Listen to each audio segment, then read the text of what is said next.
avec la santé à l'école. C'est pourquoi nos Français, il faut bien écouter. Il faut bien écouter d'abord. Premièrement, je remercie beaucoup votre initiative. Surtout les 3 femmes qui m'ont trouvé chez moi. Vraiment, j'étais très dépassé. Je pourrais donner ça une lettre à quelqu'un pour aller me donner. Mais ils se sont laissés leur travail. Ils m'ont dit à 10h, à demain, nous verrons chez vous. J'habite où, j'ai donné, et ils sont venus 10h pile, ils m'ont trouvé devant la porte. Ça fait beaucoup déjà. Ils sont rentrés, ils m'ont expliqué leur voyage. J'étais très content. On demande tout le temps longue vie.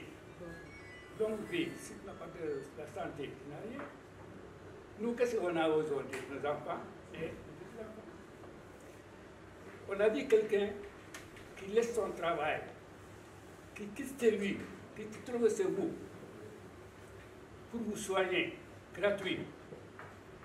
Nous, on n'a rien à dire que vous remercier votre initiative, que Dieu vous le fait, c'est Dieu celle que vous faites. Nous, on n'a rien à vous dire que vous dire que longue vie à la santé. Parce que c'est que vos démarches, ça nous a dépassé. C'est pourquoi j'ai amené ma fille pour faire une initiative, parce qu'ils m'ont dit qu'il faut sensibiliser les familles. J'ai amené Awa Koné, lui il est bien placé et il a le courage pour faire ces démarches-là au nom des femmes. Parce que la maison, c'est pour qui? C'est pour les femmes. C'est l'autre jour. D'abord, je ne dis pas que les femmes, les hommes, il ne faut pas qu'ils vont se passer. Hein? Il faut dire que la maison, c'est pour les femmes. Que nous cuisons, c'est la maison. Si tu vois toutes les maisons, qu'il y a 10 personnes, 5 personnes, 8 personnes qui rentrent, c'est que la femme est bien. Si les femmes n'est pas bonnes, qu'elles nous donnent quoi? Moi, personne n'est rentré. C'est pour dire qu'on remercie les femmes avec leur courage de travail, avec le courage que soutient nous. Ils m'ont demandé, j'ai dit ma femme, elle a quitté, ça fait 10 ans. Ah bon? Ah. Il dit non, parce que je suis à la main de mes enfants. Ils m'ont vraiment traité comme je veux. Le matin, quand je sors, papa, qu'est-ce que tu veux aujourd'hui? Qu'est-ce que tu manges aujourd'hui? Et je mange toujours à midi et quart, midi et demi. Tous les Guinéens sont au courant. Autres Guinéens sont au courant de ça. C'est pour dire que les femmes qui sont venues chez moi, que je leur remercie plus que les autres, et que Dieu vous longue vie avec la santé, c'est ce qu'il y a accompli. def nañ ci premier passage vaccination loolu tamit dafa nekk loo xam ne dinañ ko partager ak l'assistance pour ñu jëm cee waxtaan ñu tirer ci ay leçons par rapport vraiment ak li nga xam ne jot na fay jàll. Pour mën a sumb waxtaan bi nag dañuy d'abord wax leen lan mooy polio. En Afrique de l'Ouest pour wane ni polio nekkul Sénégal rek la yëpp donc yenn réew yi tamit maanaam feebar bi. Lan mooy situation polio maintenant au Sénégal li nga xam ni moo tax ñun ñëpp ñu tas mooy xeex ak polio ànd daan polio. Riposte bi nga xam ni Sénégal mi ngi koy def également on va en parler. Les résultats du premier passage, je l'ai dit tantôt, on a organisé un premier passage de vaccination contre la polio au mois de décembre. On a obtenu des résultats. Donc c'est important qu'on puisse partager les résultats et tirer les enseignements et les leçons pour que le deuxième passage bi mu gën a am njëriñ. La cartographie des cas de refus. Bu ñu waxee cas de refus dañuy xalaat jafe-jafe yi nga xam ni am nañ ko parce que bu ñu bëggee dàq polio il faut que xale yëpp ñu ñàkk leen mais dañoo seetlu tamit ci premier passage bi di ñëpp ñoo nag ñangoo ñàkk donc dafay baax ñu waxtaanee ko tamit que li ñaar mën ñett ñoo ko dàq parce que boo vacciné kii bàyyi kële yaakaar naa ni feebar bi du fi jóge donc dafay am importance tamit ñu waxtaan ci ak action yi nga xam ne ñu ngi koy xaar ci ñun ñëpp képp ku fi toog am na lu ñuy xaar ci yow parce que bu ñu ñëwee daje fii dañoo bëgg ànd xeexandoo donc ku si nekk nañ am loo xam ne dañ koy xaar ci yow te dama kontaan parce que suñu papa xam ni mooy patriarche bi ba ci xale ak toute la richesse guinéenne est ici représentée donc loolu tamit lu am solo la loo xam ne dañ koy rafetlu donc bu ñu duggee ci présentation bi ñu ñëw ne lan mooy polio. Polio c'est une maladie invalidante et potentiellement mortelle donc dafa nekk feebar boo xam ne amul garab maanaam bu la dalee mënuñu la bindal garab pour mu faj la xam nga boo sibiroo mën nga dem hôpital ñu bindal la garab mu wër mais polio bu la dalee maanaam mënatuñu dara ci yow li ñu mën a gérer mooy séquelles yi parce que bu fekkee da nga am paralysie comme ni ma ko waxee c'est une paralysie qui est irréversible c'est-à-dire mënuñoo dellu ginnaaw parce que xam nga loolu dafa doy waar parce que kenn bëggul sa doom mu la faj parce que dafay devenir ce qu'on appelle un fardeau social dafay métti ci xale bi parce que du mën a def lépp li nga xam ni ay moromam mën nañ ko def mais dafay métti également ci famille bi parce que waajur yi dañ koy il faut ñu toppatoo te dinañ ko toppatoo ba fàtte yeneen xale yi donc loolu c'est important tamit ñu bàyyi ci xel dafa nekk loo xam ne ça ne touche pas seulement les enfants ça peut toucher également les adultes surtout adultes yi nga xam ne jotu ñoo ñàkk donc loolu moo tax également ñuy xeex pour d'abord aar xale yi nga xam ne ñooy mag ëllëg mais il faut également ñu bàyyi ci xel ni mën na dal mag donc c'est important benn cas de polio dans un pays est considéré comme épidémie benn cas de polio bu amee ci dëkk dañoo war a riposter parce que benn cas de polio boobu wàll na 200 personnes benn cas de polio boo ko détecté ci xale en principe jàpp nañu ni ñaar téeméeri xale wàll nañ leen donc boo ci amee ñaar ñett gis nga boo xaymaa di nga xam ni wàll nañu bëri dañ ko jàpp ci actualité bi boo xoolee Covid bi bu wàllee taf rapidement ba mu ñu soog a commencé Chine lañ ko séentoo ñu taxaw fii di seetaan waa Chine ah feebar bi mi ngi Chine mais teguñu ci dara feebar bi dugg ci pays yëpp donc moo tax benn cas bu amee il faut bu jóg parce que bu ñu ko deful dafay law dinañ ci ñëw di ngeen gis ni doomu jàngoro bi yemul donc Sénégal bu ñu xoolee carte bi la situation de la polio en Afrique de l'Ouest en 2020 vous voyez qu'il y a plusieurs pays qui étaient touchés il y a le Mali qui était touché ak pays yëpp de l'Afrique de l'Ouest qui étaient touchés mais da ngay gis ni même Guinée Conakry amoon na quelques cas ici Sénégal amul woon ay cas mais da nga xam ni àdduna boo jëlee la communauté guinéenne nga jël la communauté malienne ñun ñëpp ay mbokk lañu dañuy doxalante wax naa exemple sànq Covid bi mais Chine la commencé mais lan moo ko indi Sénégal parce que nit ñi dañuy voyager le monde est devenu un village planétaire lu xew fële boo toogee tuuti mu yegsi donc du virus bi mooy dox mais nit yi ñooy yóbbu virus bi.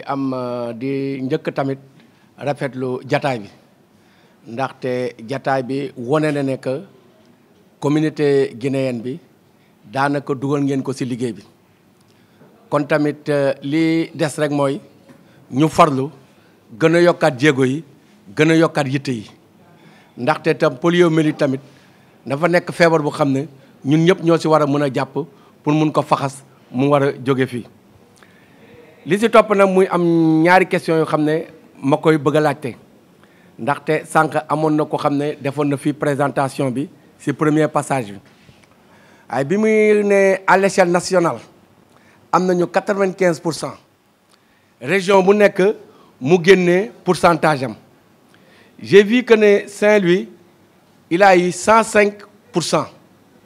Ziguinchor am 64%. moo bëggoon ko laaj taux boobu am Ziguinchor lan moo ko waral ndaxte tamit nekk na zone boo xam ne xaw na frontière ak Guinée kon tamit wax dëgg yàlla dafa mel ni kon foofu liggéey des na fa. ñaareelu question bi mu jëm si district sud man mi dëkk Médina te loolu tamit yaakaar naa ne soxna si xam ne moo ñëw ne district sud la nekk kon loolu wane na que bi ñu defee fii tableau bi daanaka moyenne bi sax soo matu su ma juumul atteindre ruñ ko kon foofu war nañu làbbali tamit moo bëgg a xam tamit foofu yan matuwaay la ñu war a mën a jël pour deuxième phase bii ñu fexe ba même suñu mënul atteindre 100% mais 95% bi xam ne war nañ ko mën a am war nañ ko mën a atteindre kon tam ma laaj leen foofu tamit yan matuwaay la ñu war a mën a jël pour que loolu ñu mun si taxaw mu gën a gaaw fexe ba daal li xam ne moom moo doon sooxe ñu soqali ko pour mu mën a jëm kanam yaakaar naa ñaari questions yi loolu amoon maa ngi gërëm ñëpp di leen sant. vraiment ci teewaay bi ak ci liggéey bi ak li ngeen di jël initiative ba ngeen woo vraiment communauté bi pour sensibilisation pour ñun ñu gën a comprendre maa ngi gërëm communauté guinéen yëpp yi fi nekk ak communauté sénégalaise di rafetlu bu baax baax liggéey bi ak jotaay bi ñun de keroog ñoom bu ñu fekkee ci suñu bërëb liggéeyukaay amoon na lu ñu doon waxtaan foofu ba communauté bi ñu bari yëg affaire bi ba keroog bi ngeen demee ci suñu jotaay bi amoon Médina ñu rafetlu bu baax a baax a baax a baax ma leen di laaj est-ce que encore am ngeen ci xalaat pour defaat beneen jotaay boo xam ne jotaay public lay nekk au lieu que privé donc yaakaar naa dina ci am solo bu loolu weesoo aussi yaakaar naa am na lu ma ci comprendre nul ma gane laajwaat xam xëy na ñeneen ñi dinañ ko gën a comprendre xale yi ban mois ba ban at la war a yem ci ñàkk bi ñaareel bi mooy dëgg naa sànq docteur di wax aussi affaire bi mën naa jàpp adulte mooy ki mag kooku tam lan lay def ba war a ba fagaru ci li nga xam ne feebar bu ñuy waxtaanee nii donc ñaari question yooyu laa doon laaj ak ñetteel question bi mooy bu fekkee aussi mën nañu gën a defaat beneen jotaay bu gën a yaat boo xam ne que am na ñeneen nit ñoo xam ne dinañ ci war a fekkee aussi gën a comprendre que donte ñun dañuy dem aussi lii di ko jottali communauté bi nga xam ne ñoo ñu yabal mais buñ ko defaatee aussi presse bi gën a ñëw yaakaar naa dina gën a aussi amaat beneen effet bu mag boo xam ne dinañu gën a jàppale. Et moi, je représente Haute-Guinée. Je m'appelle Madame Keita Aokonde. Mon président est parti, M. Amara Kourouma. Il m'a dit de vous remercier parce qu'il ne pouvait pas attendre. Il prend ses médicaments à partir de midi. De vous remercier que l'initiative que vous avez eue, vraiment, nous, la communauté guinéenne, on est très contents. On sait que vraiment, on fait partie de vous. Sénégal et la Guinée, c'est la même chose. Inch'Allah, ce que vous attendez de nous, on va aller relayer l'information au niveau de notre base. Inch'Allah. Le docteur nous a montré quelque chose là-bas en rouge, là, pour montrer que c'est la communauté guinéenne. Ou bien District Sud. District Sud qui commande. Mais il y avait un rouge là, bandeau rouge. Voilà. Maintenant, nous, la communauté guinéenne, Inch'Allah, on va prendre ça bras et corps pour informer tous nos parents qui sont restés là-bas. Merci beaucoup. Par hasard, s'il y a des mots mal placés, vous m'excusez. Assalamu alaikum wa rahmatullahi wa barakatuh. Je remercie la salle tout entière. Moi, je suis le secrétaire général de la jeunesse de la Basse-Guinée. Je représente notre patriarche El Hadji Yarouga Fofana. Aujourd'hui, il n'est pas là, mais il m'a chargé de vous le dire notre présence ici aujourd'hui, c'est d'écouter. Mais on a entendu et on a écouté le conférencier. Il nous a donné le chemin. Mais nous aussi, on va essayer de conscientiser nos parents. Parce qu'il nous a mis dans le défi. Parce que de nous appeler, ce n'est pas seulement de venir ici, de prendre le déjeuner ensemble, non. Mais quand même, il nous a commissionné pour qu'on y aille ensemble sur le terrain. Mais Inch'Allah Rabbi, cela, ça se fera. Nous aussi, on vous restera à vos côtés. Il faut qu'on nous aide.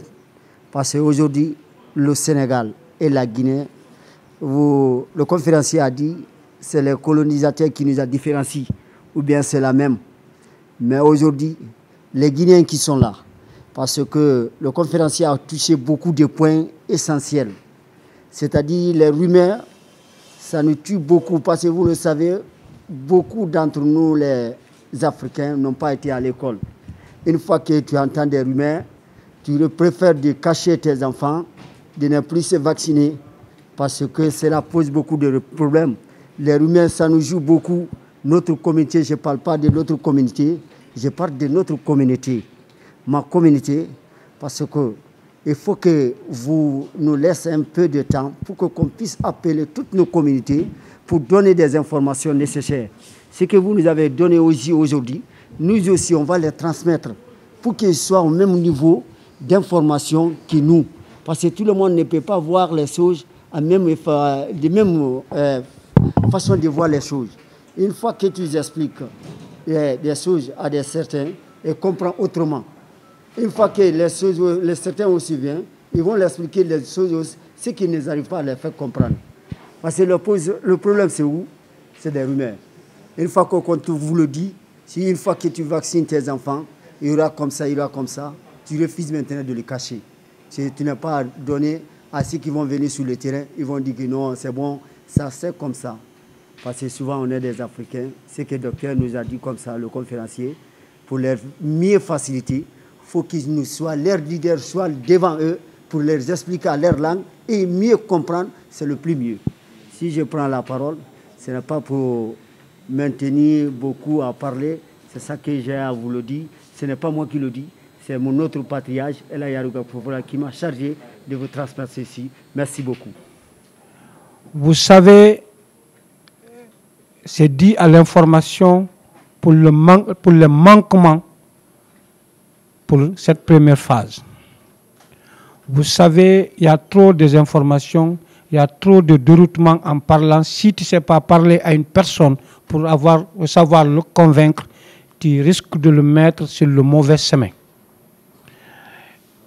Et aujourd'hui, si vous rentrez dans les réseaux sociaux, de ce qu'on parle de Covid, on dit que si tu te vaccines, les gens qui sont vaccinés, ils n'auront plus des enfants. Ça désoriente la personne qui n'est pas bien informée, qui n'est pas instruite. Et on a eu à rencontrer avec beaucoup de personnes. Mais on nous dit, poliomyélie, on les a informés que s'ils se vaccinent, les Blancs sont en train de chercher à réduire la population africaine. C'est très important de le savoir pour pouvoir éduquer les gens qui vont descendre sur le terrain, pour pouvoir parler à ces gens ignorants qui ne savent pas ce qui se passe exactement. Ça, c'est un deuxièmement. Il faudra que vous preniez l'initiative de voir la presse locale, c'est-à-dire les griots. Il y a les sites web que les gens aujourd'hui sont tendance à bien regarder par rapport à la télévision nationale. Parce que chacun a son téléphone, a sa connexion, qui rentre et regarde ce qui se passe. C'est pourquoi lorsqu'on m'a appelé, j'ai dit à ma maman, nous, la communauté guinéenne, on a des télévisions, des radios qui sont là, qui pourront nous aider. Aujourd'hui, je me remercie parce qu'ils sont tous là, même si ils ne sont pas tous là, mais la plus grande partie est là, qui peut aller aussi et parler aux autres pour qu'ils puissent adhérer et accepter de tout. Maintenant, ce que je veux dire, aujourd'hui, notre président les présidents de notre pays qui sont là, je pense que s'ils se mettent dans le travail, et comme a dit le président de la Moyenne Guinée, ils vont se retrouver entre eux pour pouvoir rappeler toutes les associations et les mbotaïs qui sont là pour pouvoir parler avec eux. Je pense que ça va nous donner un bon chemin pour l'information, pour convaincre notre population qui est là. Tant que nous, jeunes, on a beaucoup de rencontres entre nous, les associations des jeunes qui sont là. Je ne vais pas dire que je vais à 100% les dire d'adhérer, mais on va les informer, on va faire le nécessaire que nous pouvons pour les convaincre. Bon, moi, je vais revenir sur le M. Aliou Bari wax pratiquement soo xoolee fii Sénégal ci affaire loolu ci côté vaccination même pas sax poliomyélite parce que man bu kii bi jàllee ci rajo bi laay doo ko xam ni que am na fi programme élargi de la vaccination pour poliomyélite tamit étant jeune sax y avait pas trop de y avait pas kii de presse amul presse yu bëri kii wuñu quoi bëri ñu woon fii mais tamit da nga ko doon dégg tout le temps foo romb di nga gis programme élargi de la vaccination poliomyélite wala benn affaire mais moment bii nii dama gisoon sànq dañu wane woon fii sànq les statistiques yi mais dama gis Dakar dafa xaw a baissé et y a tamit trop de refus à Dakar est-ce que tamit nekkul tamit esprit révolutionnaire bi sur les jeunes parents comme ci affaire vaccination même sur le poliomyélite Covid bi sax moo gën a jox gars yi benn esprit révolutionnaire boo xam ne comme lu monsieur Aliou Bari wax les gens pensent que sa doom wala suñ ko vacciné il dafay réduire le taux de naissance loolu la ñuy wax parfois xaw ma ndax da ngeen ko dégg yéen ñi nekk ci ministère yi xaw ma c'est pas mais ñu nekk ci communication dañ koy dégg pourquoi pas tamit aussi tamit élargir la communication presse bi comme vous avez la chance de réunir benn groupe de presse boo xam ne que la plupart 70% de leurs téléspectateurs ce sont des Guinéens et pourquoi pas sooy wax nit ki feebar bi ci man quoi est-ce que doo ko wan ay image nga wan ko image nga wal mu xam ni que tam poliomyélite lii nay def ak bu fekkee dañoo wax de 0 à 5 ans ak peut-être mën a dal mag mais lan lay dalee mag ndax da ngay am blessure mu dal wala kon da nga koy contaminé mu dal du genre et pourquoi pas tamit ci presse locale yi comme ñu nekk nii nga gën a élargir communication bi def ay émissions télé wala rajo invité les concernés ak vous yéen ñi nekk ci ministère yi yéen di def statistique ngeen wan leen carrément lan la avec des images parce que les images parlent nit mun na bañ a dégg chinois mais soo ko wanee benn photo wala nga wan ko ay vidéo nga wax ko carrément que feebar bi li na lay def bu boobaa je pense que dina mën a xam lan mooy feebar bi mais soo toogee ñëw rek ne programme élargi de la vaccination nit ki xamul vaccin xamul lan la est-ce que tamit du xaw a tamit causer problème loolu mooy sama suggestion quoi et je vous remercie. Moi c'est Mamadou Sirayou Sabi Diallo, je suis journaliste aussi, directeur de la télévision Folie Média. Voilà, je pense que mes deux prédécesseurs ont déjà résumé de ce que je devais dire. Parce que sur le rôle surtout de la communication via les médias que nous sommes. Voilà, moi, je peux dire que c'est notre première nouvelle. C'est vrai qu'on a vu qu'il y a eu un premier passage, mais c'est notre première nouvelle de voir ce genre d'initiative. Et je pense que qui parle de sensibilisation parle de la communication, parce que tout passe par la communication. Donc, nous avons ici des médias locaux et capable également d'atteindre les cibles. C'est pour dire que vraiment, qu'à notre niveau, à partir de là, nous savons déjà le rôle qui nous incombe, nous savons déjà notre mission, c'est d'accompagner vraiment surtout ces genres d'initiatives parce que c'est la santé avant tout, surtout la santé de nos enfants. Donc à notre niveau, nous vous rappelons que nos portes sont largement ouvertes et nous allons essayer ensemble de véhiculer le message. N'hésitez pas de venir vers nous. Ensemble, nous allons essayer de véhiculer ce message pour atteindre vraiment nos objectifs. Voilà, je ne vais pas monopoliser la parole parce que je pense que mes deux prédécesseurs ont dit ce que j'allais dire. Merci beaucoup. Certaines croyances religieuses dafa am lu ñu gëm mais lépp waxtaan la lépp waxtaan la parce que li may faral di wax kenn bëggul sa doom la fañ kenn bëggul sa doom la fañ mais boo comprendre lu tax nga war a ñàkku lu tax mu war la aar di nga nangu ñu ñàkk sa doom. am na ñoo xam ne affaire effet secondaire yi la ñuy wax loolu tamit mënut a ñàkk parce que damay faral di wax même paracétamol boo ko jëlee am na ñoo xam ne jiguleen te boo xoolee dinañ ñàkk des milliers d'enfants mais quelques ñooy am effet secondaire loolu day am ci faj da ngay gis koo xam ne bu naanee paracétamol sax yaram bi xasan alors que ñu bëri ñu ngi naan paracétamol donc mais dafay baax tamit ci communication bi ñuy waxtaan ci effet secondaire yi parce que fii amul dara lu ñuy nëbb nit ki tamit le monde est tellement évolution bi dafa gaaw ba nga xam ni mënootoo nëbbu dara loo nëbbu tey ëllëg mu dab la moo tax effet secondaire tamit dañ ciy waxtaan loolu jarul nëbbu pour xam ni jafe-jafe bi mën na am leneen tamit am ñoo xam ne seen doom dafa feebar loolu tamit mooy tax tamit ñuy bañ seen ñu ñàkk seen doom mais seetlu nañ tamit am na ñoo xam ne ñàkkuñu leen parce que tout simplement dafa am benn pédiatre bu leen suivre dafa am benn pédiatre bu leen suivre ne ah jaruñ xale bi ñàkkam mët na jaruñ ñu koy ñàkk mais dañoo war a xam ni bu fekkee da nga bëgg a aar askan bi campagne de vaccination bu amee polio du ñu bàyyi benn xale même bu fekkee xale bi ñàkk woon na même bu xale bi ñàkk woon na dañ ko war a ñàkkaat parce que ñàkk bi day dooleel encore day renforcer immunité am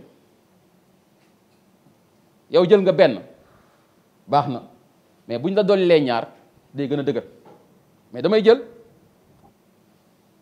te loolu day tax ñu mën a aar xale yépp am na nag maintenant li ñuy xaar ci leader yi parce que fii boo xoolee wax naa ko sànq on a toute la richesse de la Guinée qui est là nous avons les femmes de la Guinée nous avons notre patriarche qui est là on a les jeunes qui sont là on a même la cible qui est là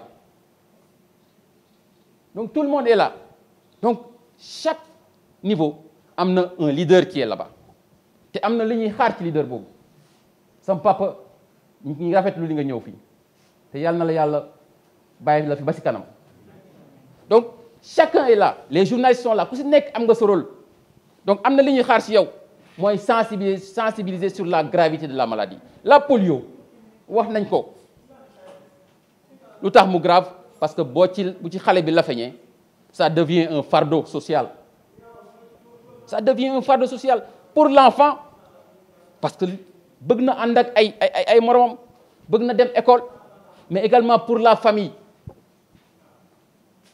donc loolu mooy wane dafa grave wax naa ko benn cas de polio épidémie la benn cas de polio bu amee ci dëkk dañoo war a organiser campagne orienter l'information sur la protection collective c'est important wax naa ko fi sànq yow boo feebaree sibiru da ngay dem hôpital ñu faj la parce que yow doo nga yaa feebar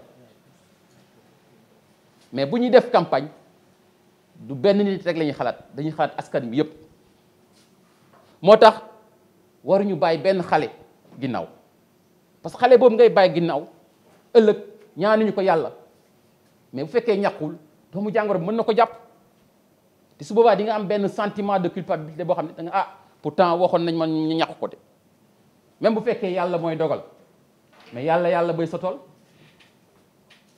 yàlla bay sa tool doo toog rek ne sama tool bi dinañ ma ko béyal da ngay góorgóorlu béy d'abord yàlla fekk si la et ça c'est très important intégrer les comités locaux parce que zone bu nekk gox bu nekk am na ay leaders il y a des leaders dans les zones et waruñu xeeb kenn ça peut être le responsable de la jeunesse qui est là qui peut apporter beaucoup de choses ñooñu dañ leen war dugal ci comité yi ñu mën a waxtaan ak askan bi ça peut être le responsable de la radio ça peut être le directeur de l'école waruñu xeeb kenn ça peut être également la responsable peut-être du groupement des femmes donc ñu boole leen ci comité bi pour que ñu mën a bu amee jafe-jafe am na koo xam ne bañ na ñu mën a waxtaan ak moom mu mën a comprendre pour que ñu mën a ñàkk xale yi